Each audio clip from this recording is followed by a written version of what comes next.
You're listening to Radio in the Weeds. Enjoy the show.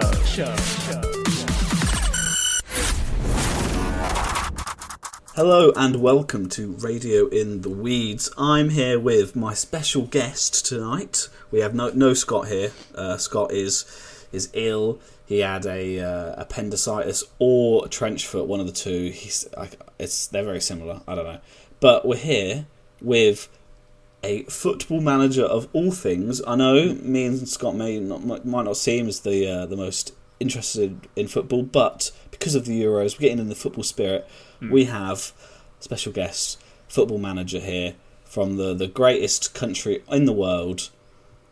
Hello. Scott, could you just... sorry, what was your name again? My name's Gareth Keith. Gareth Keith. Nice to be here. Nice to meet you.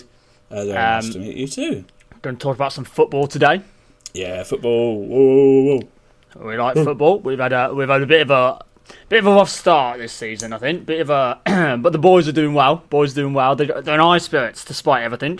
Yeah, despite all the stuff that's happened to you and your side, it's been disastrous actually. But I wouldn't say that. But certainly it's been trying for the boys. They've been put through the paces. I don't know if you saw last game. I think don't know if we're might have done. Don't know if we're going to talk about that, but last game was particularly rough. Came down to sort of it was a right tussle between the two teams, and clearly both of them wanted the win, and it just so happened that the other team sort of clearly wanted it more. They just sort of tried out. Our boys did put up a good fight, but in the end they were just sort of overwhelmed by the complete offensive. Which was a shame, but we're ready. We're training. We're going into the next one, wide-eyed and wide awake. So that's brilliant. Well, first I just want to get a bit of background on you, Gareth. Gareth Keith. I want to just. So, were you a football player in your youth? Most managers start as players, and they were great failure, and they're shit, and so they can't retire on the money that they made in football. So they have to become a manager. Is that the case for you? Well, actually, yeah. So I was a football player in the 1950s, and back then you just sort of used a whole pig. Like you sort of like we were too poor to afford pigskin football, so we ended up just having a pig on the football pitch, and we just sort of kicked it about. And that was Dead quite hard. alive? It was alive. Oh, right, okay. Yeah, so it was a different time, because often in football, a lot of football players take this for granted, because when they kick the ball, it sort of just stays where they've kicked it. Now, we had to deal with the pig moving, because the pig did not want to be kicked. So a lot of the times you'd pass to your defender or your attacker, and you pass up the pitch, and then the pig would fight off somewhere. It would run towards the opposition, and that was just something you had to deal with at the time. So now, as a manager with no pig and with a ball, it must be a bit. You had to get to grips with the difference in play styles. Yeah, it was a challenge. Because I remember my first day as manager, I walked on and I was like, "Well, where's the pig?" And someone one of the players informs me, I think it was Harry Kane, informed me that, actually, we don't use live pigs. We actually use what's called a football. And I'd never seen a football before, so I was already sort of right, okay. Which is weird. Did it give a lot of confidence in your players that you came into the ground and they were instantly confused of the main staple in the game of football, the football itself? The players must have been confused and a little bit worried. Well, they did have to explain quite a few things to me. Because basically, I was in a coma for like 20 years, so I've missed out on the last 20 years. So they did have to explain who they were, what was happening, what a stadium was, what a football was, and also the majority of the rules for the game football. So I think there was a bit of trust to be developed there in those first few matches were a bit tenuous, but we have grown as a team, and I'm proud of the boys, and they trust me. So we have grown into a very very good, effective relationship. Well, yeah, you say you've grown, but your side, the Bamford Sliders, is that correct? Yeah. The Bamford Sliders have, this is their 4th season of relegation in a row as you as their manager. How could you really say that is growth? Well, sometimes growth involves going backwards. A plant has to die to get reborn. A phoenix rises from the ashes, and sometimes, in Mario Kart, you gotta press that little button, and you got to reverse if you crash into a wall. Sometimes going backwards is the way to go forwards, and I think we're going backwards quite a lot. So, really, the only way forwards is forwards now, isn't it? So, what would you say you need for your club side to, as a bullet bill, to carry on with the Mario Kart analogy? What's that? In Mario Kart, you just what's Mario Kart? Oh, the video game that you just referenced. I don't think I did that. Okay, well, my mistake, obviously. Sorry there, Gareth. My mistake. A bit weird. So, yeah, the season is just getting underway, and you've lost 3 games in a row, and you're bottom of the table with Allegedly. 0... Allegedly? Yeah. What do you mean by that? Wow, it's just... It always depends on the perspective, doesn't it? Winning, losing... Really, it's the experience gained along the way. So I wouldn't say we've lost 3 games. I would say we've tactically avoided winning so that we can gain experience for our boys and they can come back stronger than ever. Right, so you like being the underdog? Yeah, the underdog's great because no one kicks an underdog. The underdog can rise up from the ashes.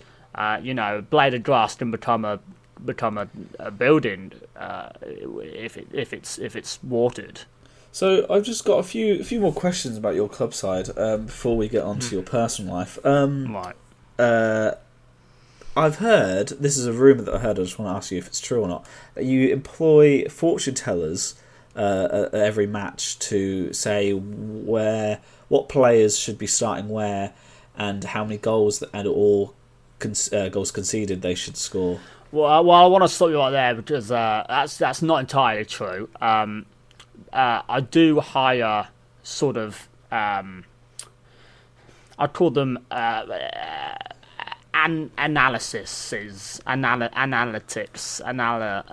people who analyze the game. Right. Yeah.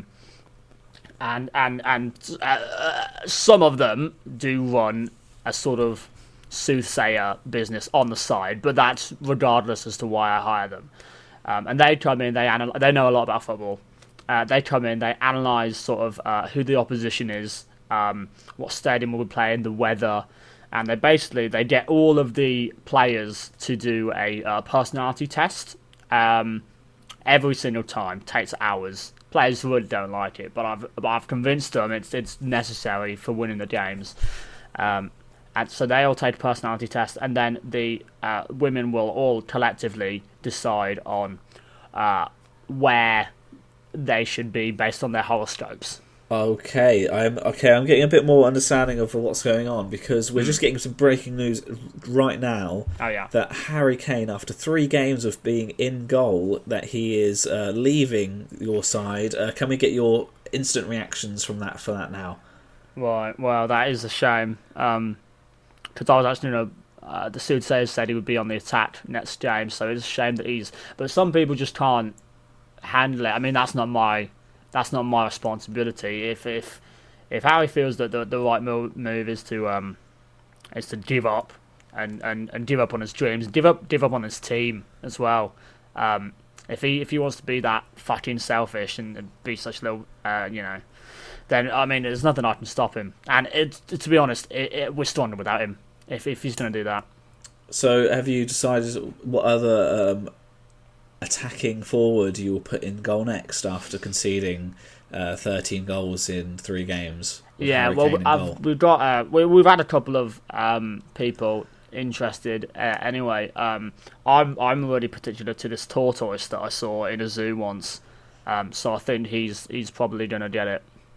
Yeah, well, I think we've also heard rumours that you're going to be planning on changing the goal sizes of your goal when you're playing on your home ground. Could you speak us a little bit more about that, please? Yeah, well, the people that the regulation people said that oh, you can't do that. That's not how the game works. You can't just change the standard sizing for goals.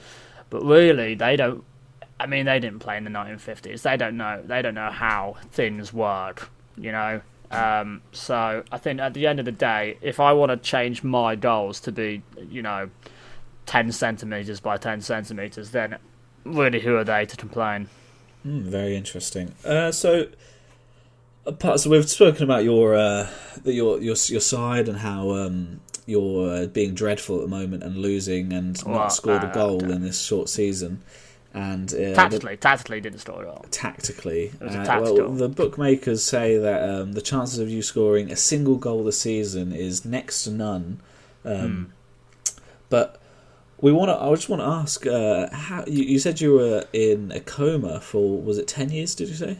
20 years. Yeah. And how did that come about? Was that a footballing related incident or? Well, it's in somewhat because basically what happened was my manager at the time, I was part of the football team, and I had some sort of radical ideas. I was thinking maybe we should stop carrying knives around when we do football. Maybe we should try and maybe make the pin dead before we kicked about. And it riled a lot of people up, a lot of important people. It riled up, and my manager one day got sick of it and basically was like, "Oh, you know what? If you're gonna be such a pain, you haven't scored a goal in the." I was forward, centre forward, and he was like, "Well, you haven't scored a goal in the entire 12 years of your career." Started out when I was 10 years old, playing professionally. They didn't have an age limit back then, so right. I was playing with a bunch of 28-year-olds, and I was 10. So you're 80 now. Yep. Yeah. Okay. Just checking. I wanted to get my. If that's the maths, then sure. I think so. If you were 10 when you were. Sorry. I was 10 in 1950. So you're born in 1940, so you'd be around 80 or 85. Yeah. Yeah, and looking 80s. Good. But that's a lot of experience. You seem really. Maybe when you were in your coma, you were almost in like frozen carbonite. Oh, thank you. Is it carbonara? Carbonite? Yeah, I was in carbonara. Frozen in carbonara.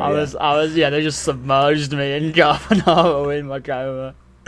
Okay, brilliant. But so carry on. Sorry to interrupt. So he was. Yeah, it's fine. Bit fucking rude, but it's alright. He was sort of getting rolled up, and he was like, "Right, you haven't scored a goal in 12 years." I mean, in my defence, I was about 4'10" because I was 10. But he was like, "Right, you're off the team." And that rubbed me up the wrong way, because just because I've got good ideas doesn't mean that he can, kick me out. I mean, these were my boys. This is my family, and to be told that you don't have to leave that team was just heartbreaking, really. So I basically got a mallet and I smacked him on the fucking head with it, and he died. He actually keeled over and died. I remember this. I remember this was a very famous and dark day of football called the hammering of Justin Hammers. Yeah, it was weird that it was called Justin Hammers, and I thought it was quite poetic in that way. Yeah, and then so how did this conclude into basically, being? In the 1950s, the laws were a bit different, especially when it comes to football, because basically I was so famous, and the death penalty was actually still allowed at that point.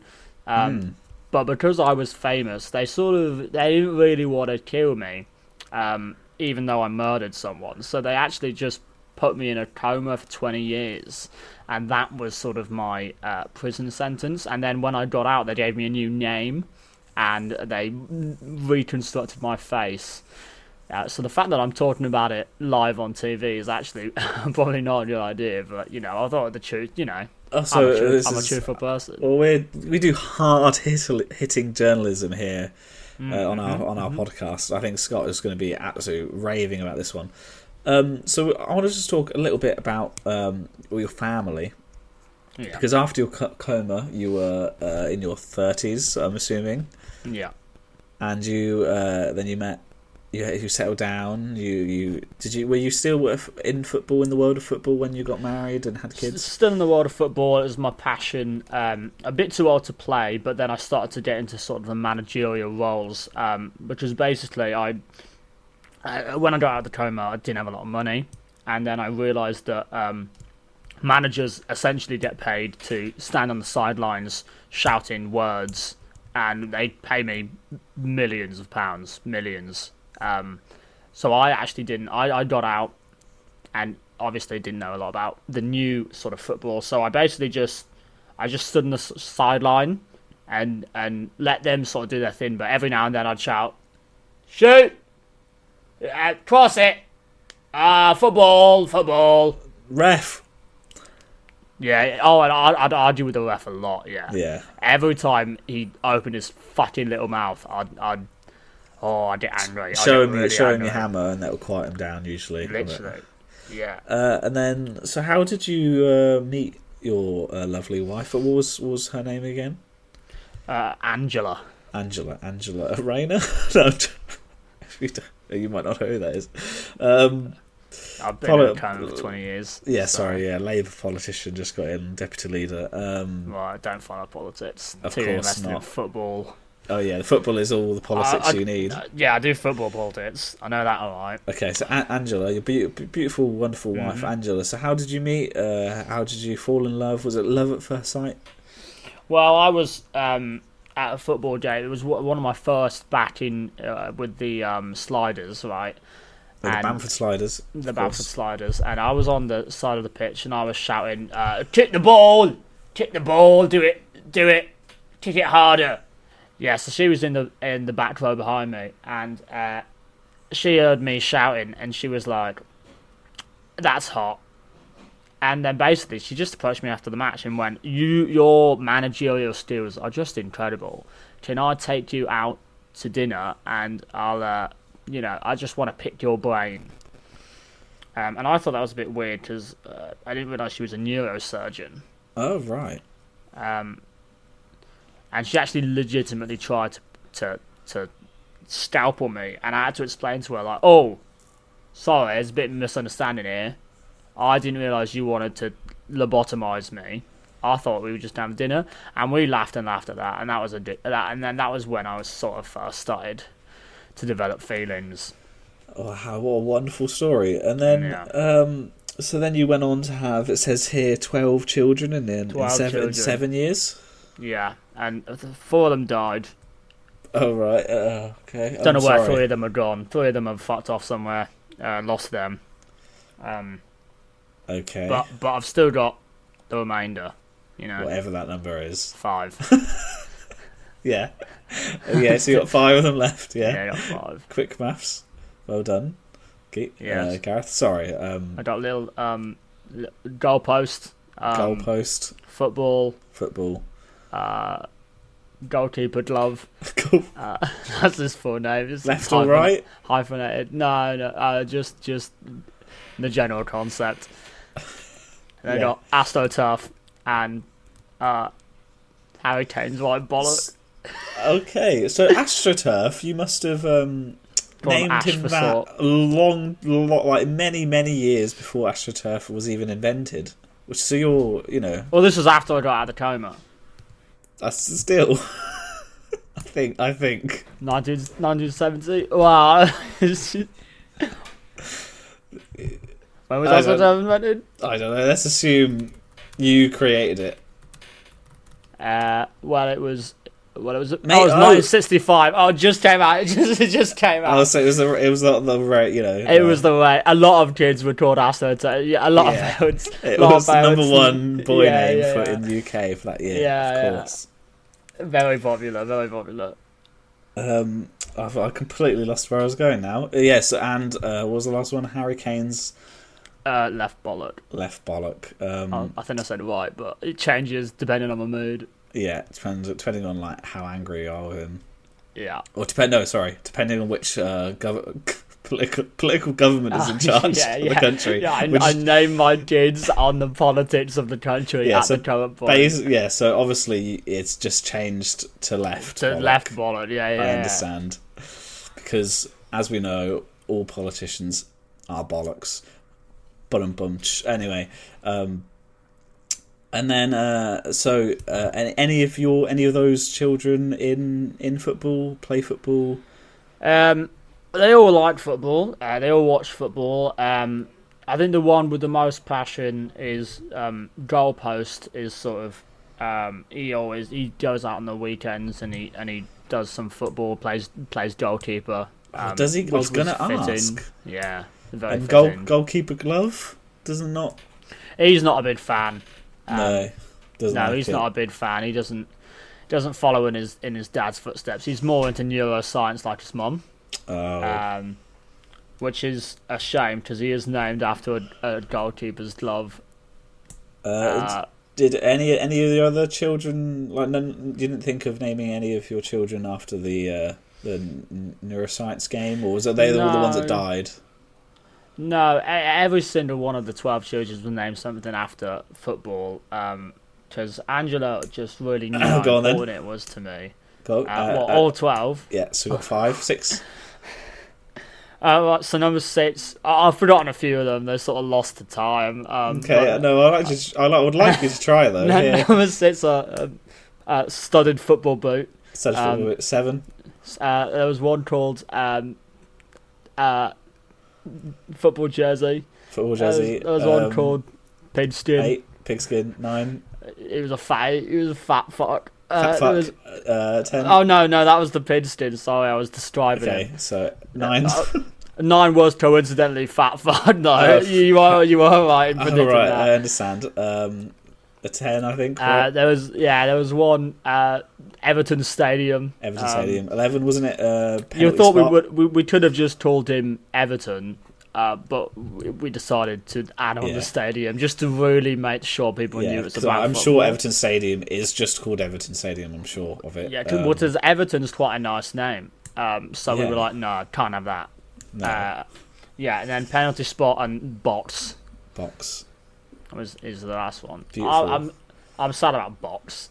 How did he die or did he leave? He left. He was sort of he didn't really like that we named him after slam tub for woman's vagina. So is that the reason you named? Nothing to do with football. Yeah, no. just I love vagina. I just love eating. I just love. Well, I was like, it's coming out of. He was the 12th one, so we were he was the youngest. We were running out of ideas at that point. Okay. And then it was in the delivery room, and it came out, and I was like, well, why don't we just name him after what he came out of? And you were just like, oh my god, look at that box. And then Angela was like, yeah, sure. So he was a bit. For his whole life, he didn't like her, especially because he was the youngest of 12. They all bullied him, so he left at the age of 9. I don't know where he's gone, but sure he's doing well. After this last segment of hearing of all your children, I can't. It leads me to believe the reasons why, because you've just recently had a divorce, haven't you? Yeah. And the grounds for divorce. Could you have a little explanation of why? It was sort of. I mean, you know what they say when a book's read, it starts to burn. You know, like it just became a bit samey. You know, our relationship was strained. We have 12 kids. She is in a very stupid profession that's not really going anywhere, and I'm in an incredibly productive profession that really is just the most important profession in the world, if you think about it. It's more important than science, more important than healthcare. It's just sort of everything that humanity is to do with football, and more specifically me shouting random words out on the side of the pitch and getting paid millions to do it. You were bringing in the big bucks. I was bringing in the big bucks. And then so in the divorce, she tried to take half the money and all the children, I'm assuming. Well, it was a tough situation, and clearly both sides wanted it.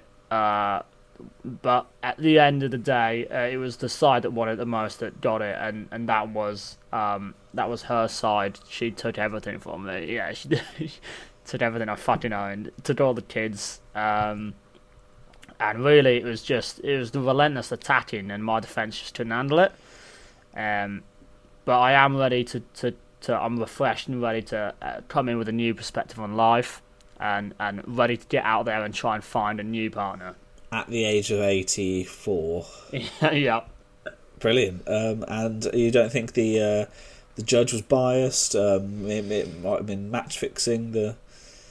Well, you can never be too sure in this day and age, can you? I don't want to point fingers, but I would imagine that there was a bit of bias there. At one point I tried to stand up in court and say, I think I said something along the lines of "You a lying scanty bitch," and he told me off for that. He held me in contempt, and I think that was just a bit. I think that wasn't on. I think that was a bit rude. I think it was a bit biased. I think it was a bit uncalled for, because really the other team were doing the other person. Sorry, I was getting a bit muddled up, but yeah, between legal procedures and the game of football. I just fucking love football, mate. I just love it. Understandably, yeah, we all do. We all do. Football. I just fucking love it. But anyway, yeah, I feel like he gave me a red card, told me to sit out, and I just feel like there was a bit of aggression between the two teams, and he lent a bit towards her side. So and it was unfortunate, but what can you do? Well, that's the way the game is played at the end of the day. That's the way the game is played. I mean, sometimes a tree is just a wrecking ball waiting to happen. Okay. Wonderful insights there about the judicial system and football, nonetheless. So, I wanted to talk to you now that we have you on here. I wanted to use this time wisely, and how back in the day, in the glory days of you playing in the 50s when you were 10 years old. There was some differences in football. It was more wacky. Oh yeah, wacky fun time. That's what we call it. We call it wacky football. That was the official name of football? Was wacky fun time? Wacky fun time football. That's what it was called. So I just wanted to talk to you. And now they've added rules and regulations and got rid of all the bits and pieces which I'm assuming, in your opinion, made the game what it is. Well, it's just taking away the life and soul of it, really, isn't it? Because what football really is, what it's about, is the freedom to go out there and show the world that what you're passionate about, show the world that you mean business, and ultimately come out on top and have the glory of that win. And when you can't shank each other on the pitch, then it just sort of loses that glamour. Right. Shank each other. So So I was going to ask you different ways we could sit here together maybe and create a list of improvements that you think that could be added to the game as it is today that could really revolutionise the game. So you'd think the first one is give all the players knives so they could shank one another? Oh yeah, well back in the day, people talk about they're aggressive, they're fouling each other. People fall down at the slightest touch, and it's just a bit ridiculous. I mean, they've started giving yellow cards for diving now, and I think that's just not on. I think you should have the death penalty for diving, because there's nothing more pathetic than a football player who's jacked on steroids and he's just fucking going ham into another man, and he just falls over like a fucking idiot. Back in my day, we had knives, ran around with knives chasing this pig. If you ran into someone, good chance that you're getting your abdomen cut out. So you would add knives in each player. That would Knives, be the first machetes, any sort of blunt instrument would also do. Yeah. A club. Just to make it a bit more interesting. And Hammer? no fouling. None of this fouling nonsense. There's no fouling in football. Just like...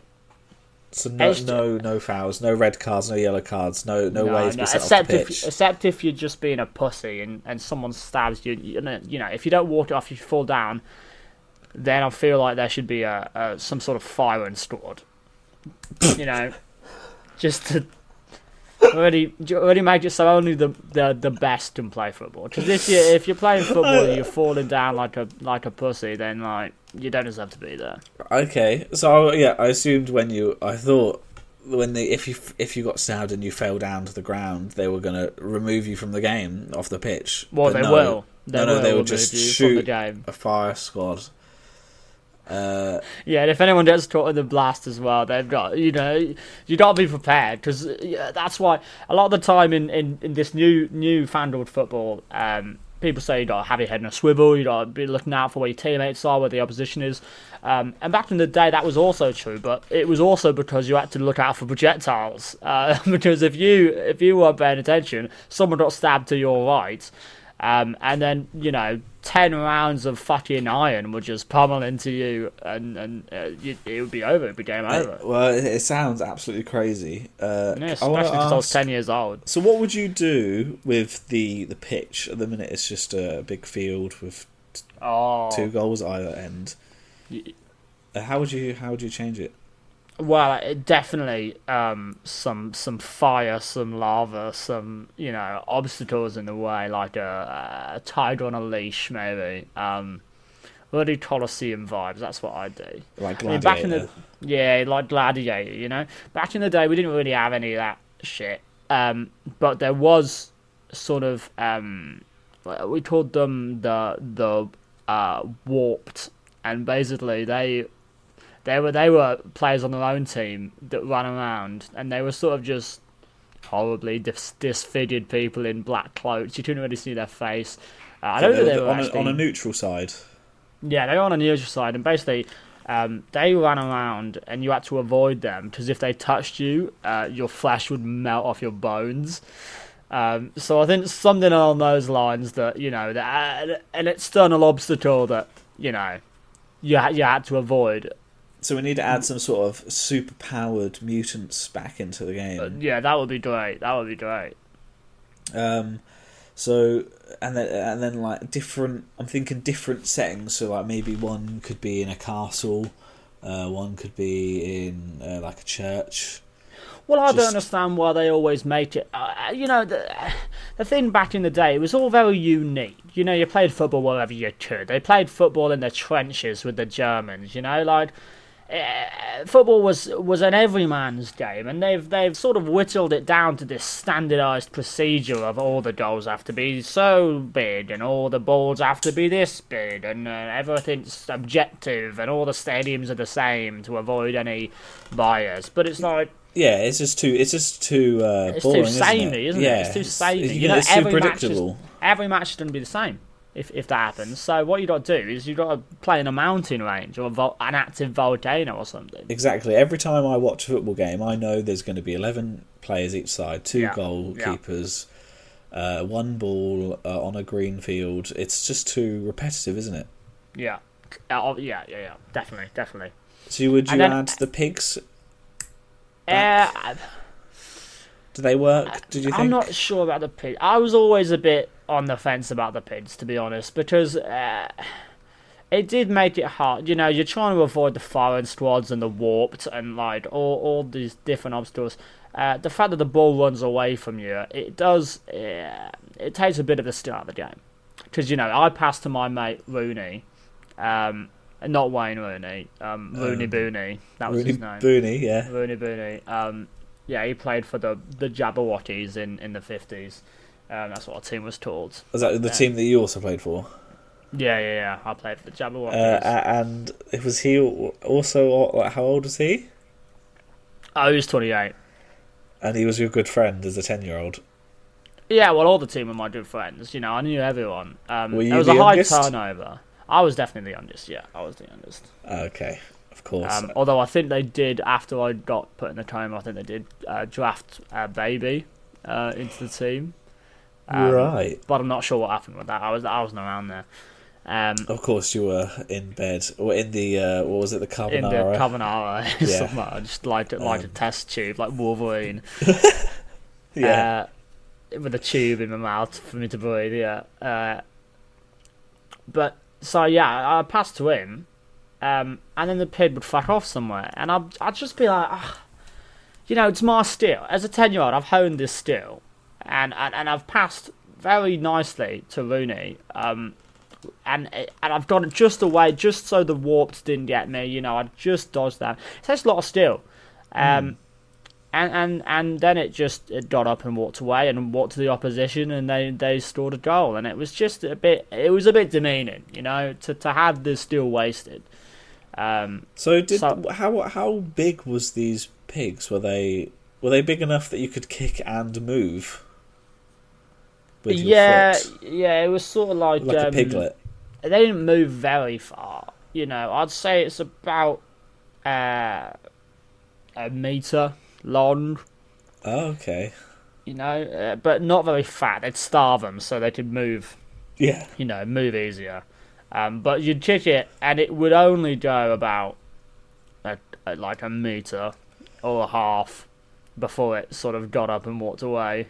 So, what would your response be to the allegations of it being like animal cruelty, or this new game that you're suggesting we should play now? I think should have a lot of people stabbing each other and the blood, and people not be. Well, do you know what? People just a bit sensitive nowadays. Back in the day, animals didn't have feelings. You know, they didn't, did they? They grew the feelings. They grew them, and people just started implanting them in them. You know, genetic modification and all that. And then also, people didn't care if they got a bit stabbed or a bit shot. We were real men back in the day. We didn't care about all this.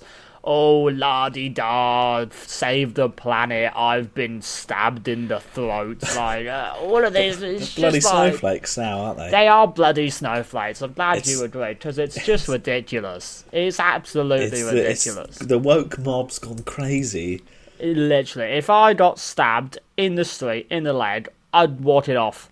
I'd be like, thanks, mate, cheers. And I'd fucking knock him out with a right hook, and I'd be on my merry way to fucking Tesco's. And now it's just, they just fall down all over the place and just wail like a baby. It's honestly pathetic. That's what I say. I say to my boys, Your which boys? These are the sliders, the Bamford sliders. Oh, sorry, not your children. No, don't care about my. Don't speak to my children. Not any of them. Oh no, of course they got, because your wife got custody. Yeah. Well, I barely saw them anyway. I spoke to the one that played football, goalpost. He was cool, but the other one's just pussies, you know. Yeah, I mean, 8 years old and you haven't been stabbed. It's like, what are you doing? Yeah, so they've gone no contacts with you? No, well, I don't allow them to.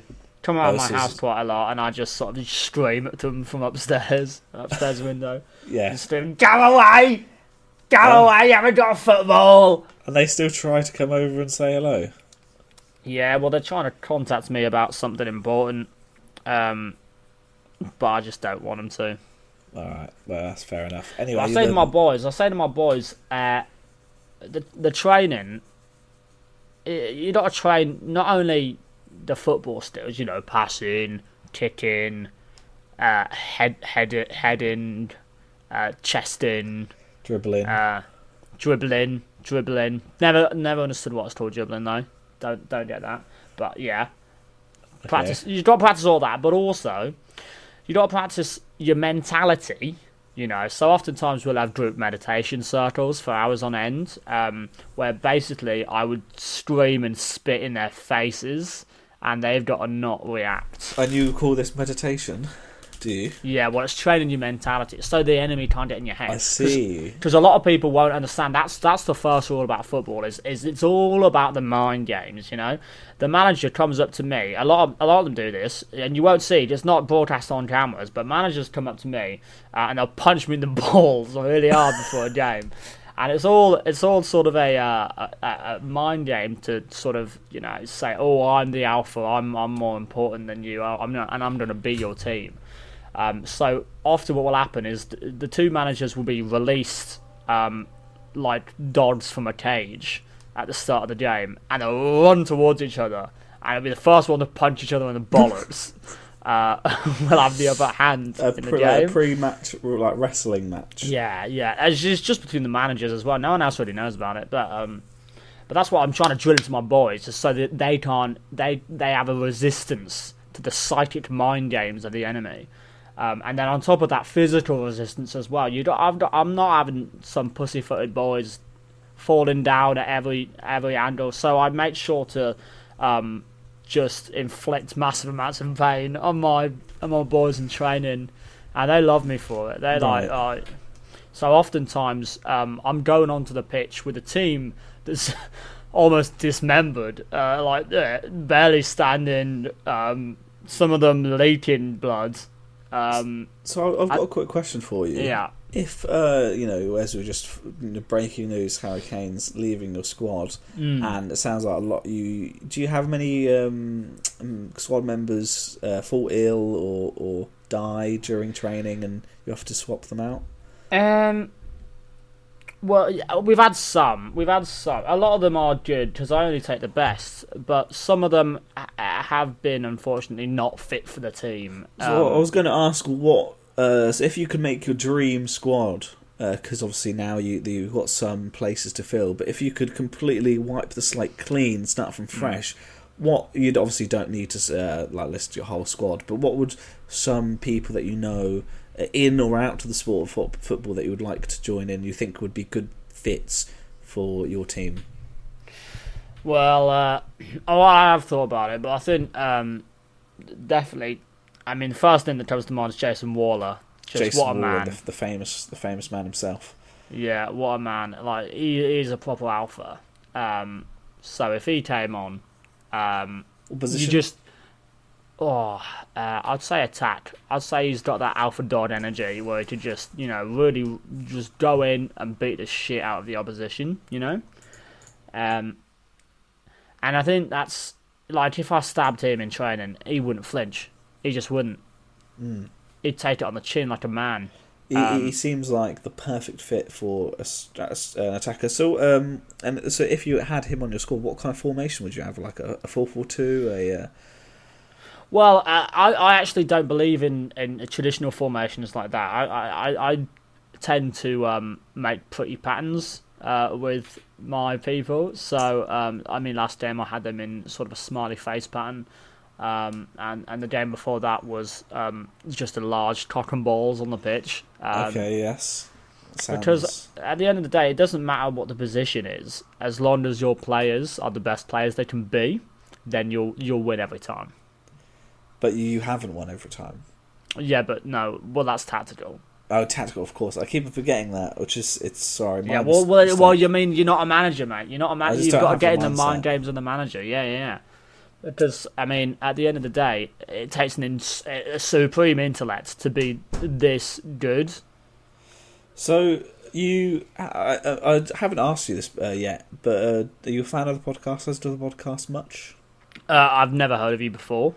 No offence, but both of you seem like young men who, if I stabbed you in the side, you'd fall over crying. Oh, okay. Well, that kind of ruins my question, because I was going to ask what position would you play us both, but I guess you just wouldn't use us. I'd play you off the fucking pitch. Oh no, actually, I'll play you as bait. Good bait. Just get in the way. If I had to play you, that's what I'd give you. Just knife bait. Yeah. Make everyone just sort of crowd around you and beat the shit out of you, while my boys, go up the pitch. Okay. Just push up the pitch. This doesn't sound like the best of time, but...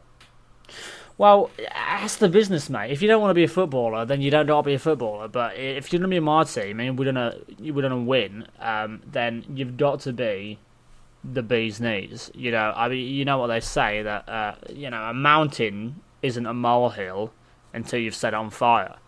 Of course, I hear that all the time. I use that one daily. It's one of my favourites. Yeah, the sky can fall if you have a banana with you. Like, yes, that one not so much. Anyway, really?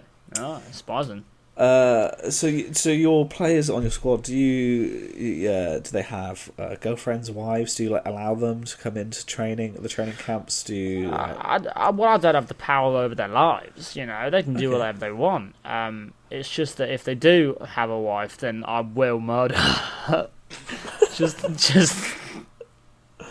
just to make sure that my boys are, focused and not focused as they can be. Yeah, because women are the enemy. Of course. At the end of the day, women are evil, disgusting gender, which just.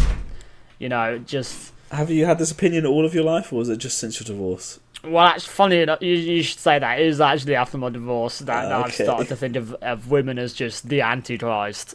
Just evil, maniacal, horrible vermin that just suck the soul from you and tempt you into sin and tarnation. Yeah, Eve did eat that apple, didn't she? Well, exactly. And you know what? Like, stupid bitch. A snake can't kill a cobra if a woman is sitting on it. Yeah, no. That's what they say. Isn't a cobra a snake? Well, a different snake. A different. That's implied. Is it? Oh right, okay. Yeah, that's implied. That is. Okay. So no. You didn't get the implications. So you would kill the. Do the players know that you've done this, or do you try to do it secretively? Depends on the player. Some players I know could use the the extra boost of watching their wife die in front of them. By their manager. By their manager, yeah. So this one guy, I did Skype, kidnapped his wife, and I Skyped him, and made him just watch horrific things. Right. And then another guy I had a hit on. It really depends. And as a manager, it's my responsibility to make sure that all of my boys are looked after properly, and that includes taking care of any distractions that might impede their abilities. Yeah, because I'm assuming they don't want their wives around. They want their wives dead, otherwise you wouldn't be doing it at the end of the day. Well, they don't know that they want them dead. Of course, right. But in reality, they do because they want to be the best they can.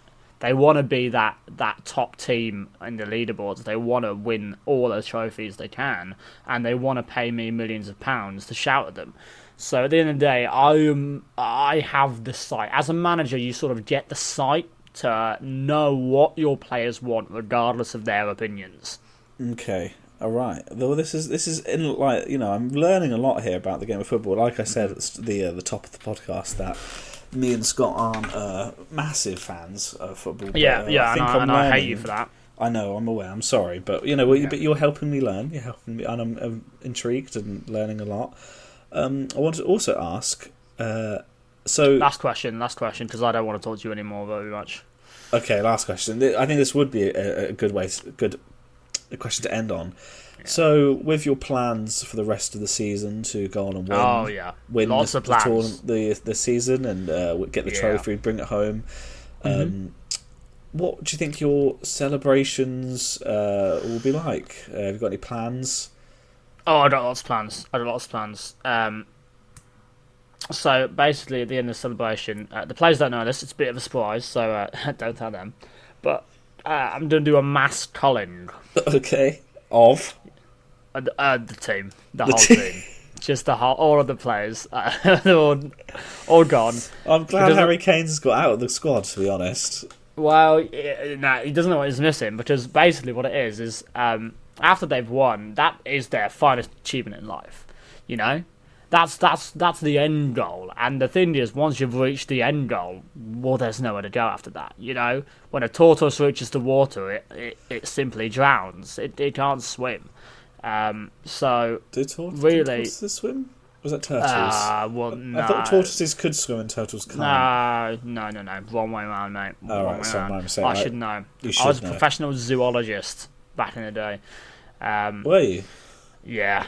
Do you just? Is that because you call your players animals, or is it you're actually a zoologist? Oh well. A bit of column It's all A, bit of it's all a column matter B? of perspective at the end of the day, you know. Okay. I don't know which Any goes other ideas of? But so the celebration, basically, yeah. So they've reached a certain point in their life where they're not going to beat it. That's the best moment of their life. So as a manager, it's my responsibility to make sure that is the last thing they ever do, because realistically, they aren't going to do it again, and they aren't going to do anything else of merit in their entire life. So really, it's a blessing. And that's the celebration at the end of the day, isn't it? Because when you've got a team as powerful and strong and passionate as this, there's no better celebration than making sure that they've ended their life on the best note that they can. Well, that's fantastic. If that's the last question, I'm not allowed to ask you any more. No, absolutely not. No, have you got any questions for me? Keith? Isn't it Keith? Mr. Keith? Why does your face look like that? I don't think I've been playing enough sports, football, so I'm not active enough. Yeah. I do just sit down all day and write this podcast and yeah. That's a sad life. That's a very sad life. But you don't have a wife and don't have any children anymore. Yeah. So who's really got a sad life? Gareth? Right. Well, all I'm saying is, lock your fucking doors at night, mate. Just lock your doors. Well, I've got Scott on my side, so I think me and Scott pussy versus an 80-year-old decrepit ex-footballer. I'd take you. Come out on the football pitch. Come out on the football pitch then. I'll get my. Get your balls out. Come out on the football pitch. I'll get my balls out. Get your fucking balls out, mate. Put them where your mouth is. Is that what you do? Your saggy balls? Right. Well, I can. My balls are tight. My balls are firm. I was like, I can't get mine in my mouth, but maybe you could because they're probably 8 feet long. Oh right. Okay. Well, I'm coming for you. Well, I think that's enough for now. Yeah. I would say thank you for joining us, but because I think it was very good, but it turned sour towards the end. Yeah, well, football's fuck off. Horrible game. I'll play anything else. Football. If you want to watch cricket, tennis, the Olympics, Formula 1, anything is better than fucking football. Football is the best. Goodbye. Thanks for listening to Radio in the Weeds. Make sure to tune in next week for jokes, gabs, and general tomfoolery. Bye bye!